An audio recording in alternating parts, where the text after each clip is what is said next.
നമുക്ക് പല ആഘോഷങ്ങളുണ്ട്. അതിന്റെ കൂട്ടത്തിൽപ്പെട്ടാണ് ദീപാവലി. ഇതിന്റെ പ്രത്യേകത എന്ന് പറഞ്ഞാല് ഈ മാർവാടീസിനൊക്കെ ഭയങ്കര ആയിട്ട് ദീപാവലി ആഘോഷിക്കും. അപ്പൊ നമ്മൾ ഈ സാധനം എടുക്കുന്നിടത്തൊക്കെ നമുക്ക് ക്ഷണം ഉണ്ടാവും. അപ്പൊ അവരെ ആ ക്ഷണത്തിൽ നമ്മൾ പങ്കാളികളാവും. അപ്പൊ അവർ ഒരുപാട് മുട്ടായികൾ തരും. ആ മുട്ടായികൾ നമുക്ക് നമ്മളെ സ്ഥിരമായിട്ടിരിക്കുന്ന കസ്റ്റമർ ഉണ്ടാവും.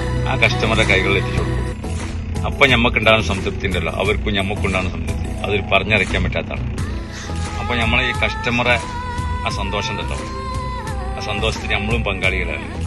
അവർക്ക് പിന്നെ എപ്പോഴായെങ്കിലും ഈ ദീപാവലി ടൈമിലാവുമ്പോൾ നമ്മൾ ഓർമ്മ വരും.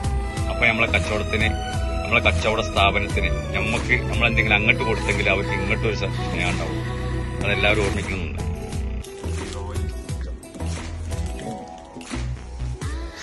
ഇതാരാണ്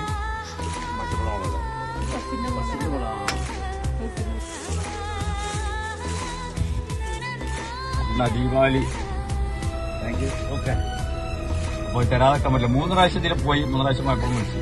വളരെ സന്തോഷം. ഹായ്,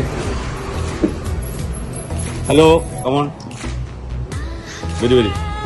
സ്ഥിരമായിട്ട് നമ്മളെ കസ്റ്റമറാണ്. കസ്റ്റമറിന് ദീപാവലി കോള് തരാഞ്ഞാല് എന്റെ കൈ നീട്ടി കൊടുത്തോളാം. ഓക്കെ,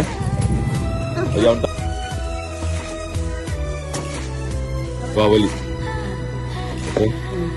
ശരി. മുഖത്തൊരു ചിരിയുണ്ടല്ലോ. മധുരത്തിന്റെ ചിരിയാണ്. ദീപാവലി അധികമൊന്നുമില്ല. നമ്മളെ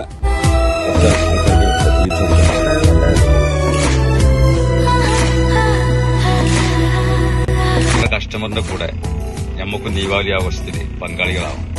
അപ്പൊ നമ്മളെ ഈ കസ്റ്റമറെ ആ സന്തോഷം ഉണ്ടല്ലോ, ആ സന്തോഷത്തിന് നമ്മളും പങ്കാളികളാണ്.